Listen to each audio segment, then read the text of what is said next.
What's up guys? Ito na nga pala yung update sa ating project ng Honda Wave 100. Ito nga pala yung mga ginawa natin sa kanya noong nakaraan. Konting drawback muna. Marami na nga tayong nagawa para sa restoration project natin na to. Feeling ko guys, malapit na matapos to. Nakaramdaman ko. Ako rin ginawa ka natin rin nagparibor tayo. What's up guys? Ngayong araw nga ikakabit natin yung block na pinaribor natin. At bago ko nga pala kabit guys, meron muna pala akong mga ayusin. Bukod sa papalitan ko na nga rin ng mga bagong magneto kit, ay papaganahin ko na nga rin pala guys yung starter nito. Para makasigurado tayo guys, pag binuo natin yung tuloy gumagana yung starter. Alas ko nga pala na ibang pang-grid guys, kaya kinalas ko na rin yung pinaka-starter. At ito na nga guys, itsura ng starter guys, so nabuksan ko na. Papalitan ko na nga rin pala guys to ng bagong carbon. Bukod sa carbon guys, pati yung magnetic niya, pinalitan ko na din kasi durog na. Buti guys, meron ako natataping spare, pinaka-bumili. At okay na nga yung starter guys, gumagana na nung sinubukan ko na. Kaya high binalik ko na para makapag-move na tayo sa next nating gagawin. Ito nga pala yung napakarami cylinder head yung kanilas natin noong nakaraan. Bago ko nga palitan ng dopsil guys, inirelease ko muna yung pinaka-chamber niya. Mas madali kasi nilinisan yan guys, nang di pa nakakalas yung barbula. Pati yung barbula guys, mas manilinisan natin kahit yung panlabas lang muna. Kaya ito na yung nangyayari sa ating paglinis guys, ito na yung resulta. Pati nga pala exhaust na napaka-itim ay dinamay ko na rin guys, natagyan naman sa likod ng nilinisan. Ito nga pala guys, yung bagong dopsil original nilalagay natin. Siyempre bago natin mailagay yan guys, kailangan muna natin kalas-kalasi yung mga gamit ng cylinder head. At makakalas ko na mga guys, siyempre bago natin ikabit yung barbula guys, sinasinta barbula muna para siguradong walang singaw. Ito nga pala yung mga dati nakakabit na dopsil guys, puro local ay lehak guys yung nag-iisa yung original. Nabit ko na nga yung bulb lock, ginamit ko na yung plastic na pinaglagyan ng bulb seal. Laro lang adali guys, nakakabit agad. Sinunod ko na nga pala inabit itong mga piston guys. Siyempre nakakabit ko na yung mga piston ring dyan. Inabit ko na nga pala itong block guys, itong nga pala yung block na pinaribor natin. Mga puro bagong gasket na nga rin pala guys yung nilagay ko dyan. Di na kasi ready guys yung mga dating gasket na sira na nung pagkakalas pa lang natin. So totoo lang na ako mas nahirapan sa paglilinis ng gasket, lalo yung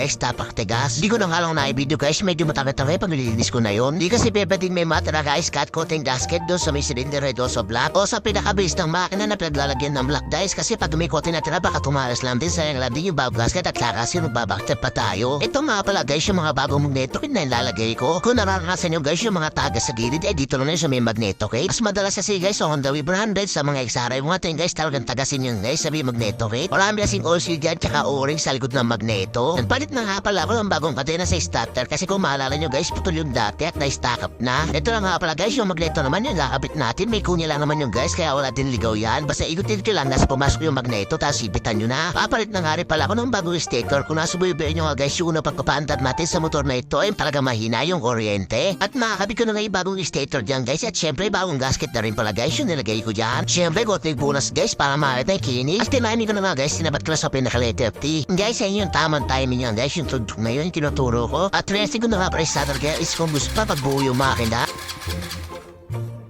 Napakaangas! At yun, okay na nga starter guys, gumagana na maayos kahit buo na yung makina. Kaya kinakabit ko na yung mga tappet cover para marinig na natin kung ano ba yung mag-iitrog na motor na to yung ginawa natin. Pati nga pala kay border ay kinabit ko na guys para sasalp ko na mamaya yung makina guys. Ito ready na Habang naghihintay nga ba ako ng makakatulong guys, naisip ko na muna to ikabit tong pinaka-harness wire niya para ma-testing natin talaga guys pag salpak talaga ng makina. Kanina nga guys, hindi ko man na-video ay nakakabitan ko na nga pala ng bagong susyan niya bago ignition key. At inabot na ako ng hapon guys, kaya nilabas ko yung motor dito na namin sa labas, ilalagay yung makina guys para mas palinaw, mas makita yun, mas maliwanag. Dayan na nga guys, naikabit na yung makina, konting gamebot na lang at kinabit ko na pala yung pinaka-kickstarter at konting padyak-padyak lang, nakita yung may kurente guys, di ba ang lakas? Siyempre bago lang is nga rin pala yung nilagay ko dyan, yung may-ari lang hindi bago. Ha ha ha.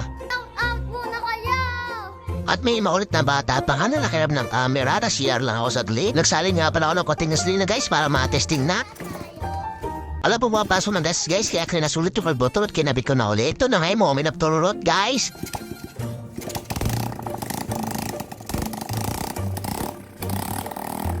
Sa pagkaka-stack up ng carb guys, ina-stack up yung pinaka-uploader kaya nilinis ko pa.